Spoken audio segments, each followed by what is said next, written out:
tjetër, qoftë edhe me lejen e ndërtimit.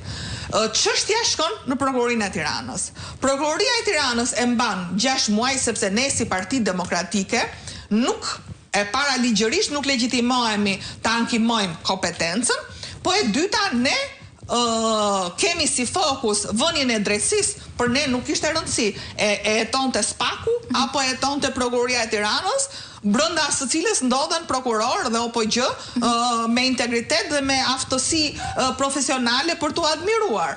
Ndërkohë që ne pristim që Prokuroria e Tiranës të reagonte sipas ligjit dhe kushtetutës, unë i bëra një kërkesë sepse minimalisht Prokuroria e Tiranës duhet ta bënte në mënyrë të vetëdijshme që ajo çështje, mbase ata nuk e çmonin që duhej të rikthehej në SPAK, po minimalisht ajo çështje duhet shkonte në Prokurorinë e Durrësit. Pse e them këtë e nderuar?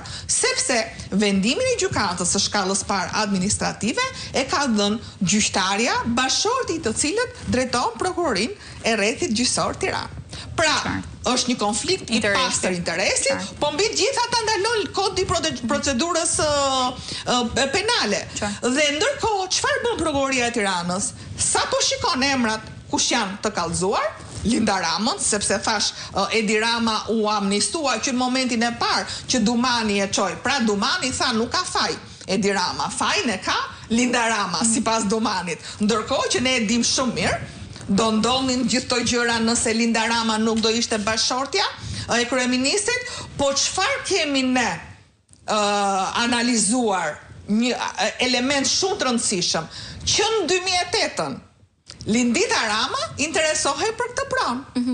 Pra, të gjitha veprimet abuzive, arbitrare dhe falsifikimet e kësaj prone ishin bërë nga Linda Rama sepse kishte interes që në 2008-ën dhe ndërkohë e mori në 2013-ën.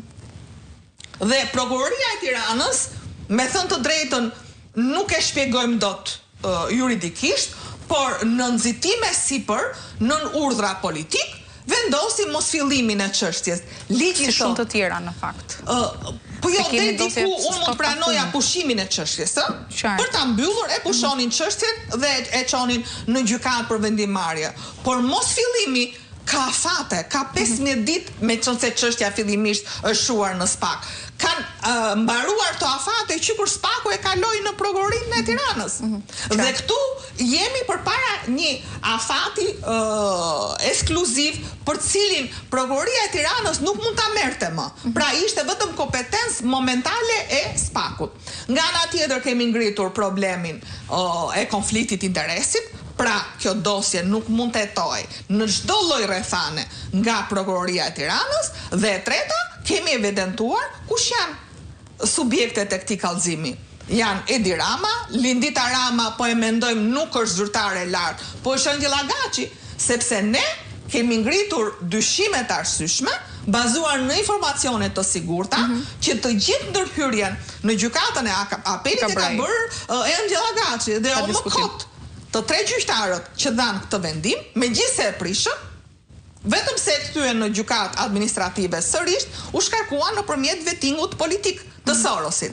Ndërkohë që të 3 këto argumenta shumë të rëndësishëm e kanë bindur gjyqtarin e gjykatës së Tiranës, për cilën shprehim një vlerësim të jashtëzakonshëm, dikush do thotë që pse ai bëri detyrën. Në fakt ai bëri detyrën, por kemi arritur në një nivel të drejtësisë shqiptare ku antiligji është kthyer në ligj, ku padrejtësia është kthyer në normë dhe kur ne marrim një vendim sipas dispozitave ligjore, sipas detyrës së një gjyqtari dhe prokurori, apo në respektim të kushtetutës, ne ngrihemi dhe falenderojmë gjyqtarin. Ndërkohë gjyqtari realisht është ngritur në lartësinë e detyrës dhe të kushtetutës, sepse i thot gjykatës së posaçme që kjo çështje është kompetencë juaja.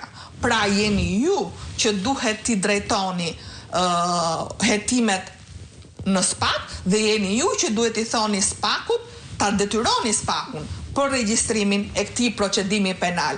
Prandaj vazhdoj të këmbgul këmbë që në momentet që jemi, gjykata e posaçme nuk mund të lërë në fuqi një vendim që është totalisht antiligjor. Është e detyruar që të urdhëroj SPAK-un të regjistrojë procedimin bashkë me detyrat përkatëse.